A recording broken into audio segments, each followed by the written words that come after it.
Salam dari HKBP Kernolong, HKBP tertua di Pulau Jawa.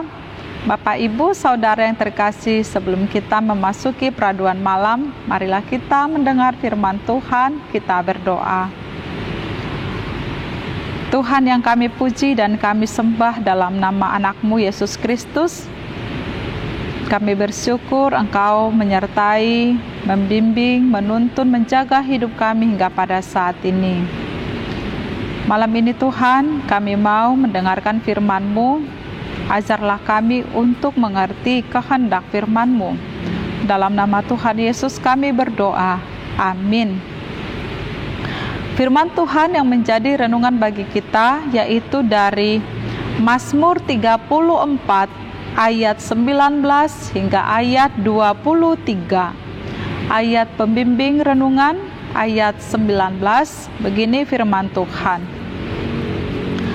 Tuhan itu dekat kepada orang-orang yang patah hati, dan Ia menyelamatkan orang-orang yang remuk jiwanya. Demikian firman Tuhan. Tuhan dekat kepada orang yang patah hati. Sahabat renungan malam Shalom yang dikasihi Tuhan, kata patah hati sering dipakai untuk menggambarkan situasi di mana seseorang mengalami penolakan dari seseorang yang diidam-idamkannya. Misalnya saat mengungkapkan rasa suka atau cinta antara seorang laki-laki kepada seorang wanita yang diidamkannya atau yang dicintainya, namun berujung pada penolakan. Hal inilah yang membuat dia merasa patah hati, seolah tidak berarti. Keinginan dan rencana-rencana dalam kehidupan ini memang tidak selalu berjalan dengan mulus sesuai dengan harapan atau keinginan kita. Kadang kita menghadapi penolakan, menghadapi tantangan, sampai kepada badai hidup yang menggoyahkan iman kita. Bermacam-macam peristiwa yang membuat kita patah hati atau kecewa dengan keadaan yang kita alami. Mungkin juga disebabkan oleh orang-orang yang ada di sekitar kita, yaitu orang-orang yang melukai hati kita. Misalnya, ada yang patah hati karena diputuskan pacarnya.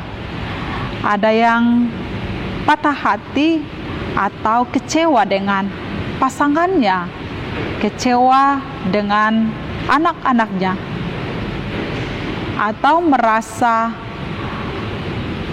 patah hati, kecewa oleh karena merencanakan atau merancangkan sesuatu tetapi tidak terkabul. Dan ada lagi orang yang sakit sekalipun telah berusaha untuk berobat tapi tak kunjung sembuh. Demikian juga ada orang yang berusaha untuk meningkatkan usahanya supaya berjalan lancar, ternyata mengecewakan. Dalam keadaan seperti ini,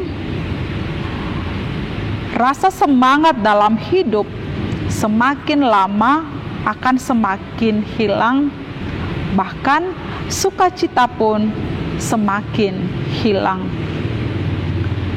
Ketika datang kepada Tuhan atau berdoa kepada Tuhan, mungkin saja masalah kita pun tak kunjung selesai.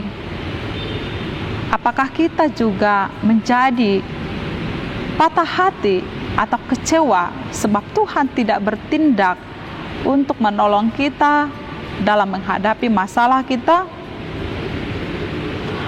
Mempercayai Tuhan bukan berarti kita tidak mengalami kesulitan atau pergumulan dalam hidup ini. Justru sebaliknya, ketika kita sungguh-sungguh memberikan diri, menyerahkan diri kepada Tuhan, sering sekali masalah pergumulan datang silih berganti dalam hidup kita. Berbagai kesulitan serta kesulitan pun akan menguji kita, apakah kita tetap bertahan, memohon dan mengharapkan pertolongan Tuhan dalam hidup kita. Sebab inilah perjalanan kehidupan kita, inilah bagian daripada kehidupan kita sebelum kita memasuki kerajaan Tuhan.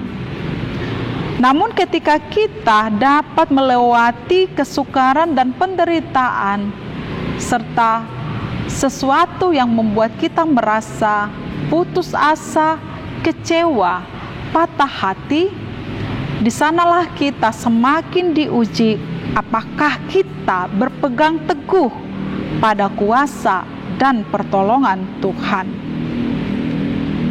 Kita dapat menjadi orang-orang yang menang, menjadi pemenang yang dimenangkan oleh Allah ketika kita mau mengandalkan pertolongannya. Ingatlah bahwa Tuhan itu selalu dekat kepada kita ketika kita juga mau menyerahkan diri dan dekat kepadanya. Dalam situasi apapun, mendekatlah kepada Tuhan, sebab Tuhan dekat kepada kita. Bahkan dalam situasi yang membuat kita merasa kecewa, putus asa, bahkan patah hati, datanglah kepada Tuhan, sebab Tuhan sangat dekat kepada orang yang patah hati dan Ia menyelamatkan kita. Amin. Mari kita berdoa. Terima kasih ya Allah yang selalu bersedia menyambut kami, dekat kepada kami dalam situasi apapun, bahkan ketika kami merasakan patah hati, remuk hati, putus asa, bahkan kecewa oleh karena situasi, peristiwa-peristiwa yang mempengaruhi iman kami. Tolong kami Tuhan, sehingga kami boleh senantiasa mengharapkan pertolongan-Mu dan meyakini bahwa Engkau Tuhan benar-benar dan sungguh-sungguh dekat kepada kami. Kami juga mau dekat kepada Tuhan sebab Engkau saja pertolongan kami. Malam ini Bapa, kami mau istirahat membaringkan diri di tempat tidur.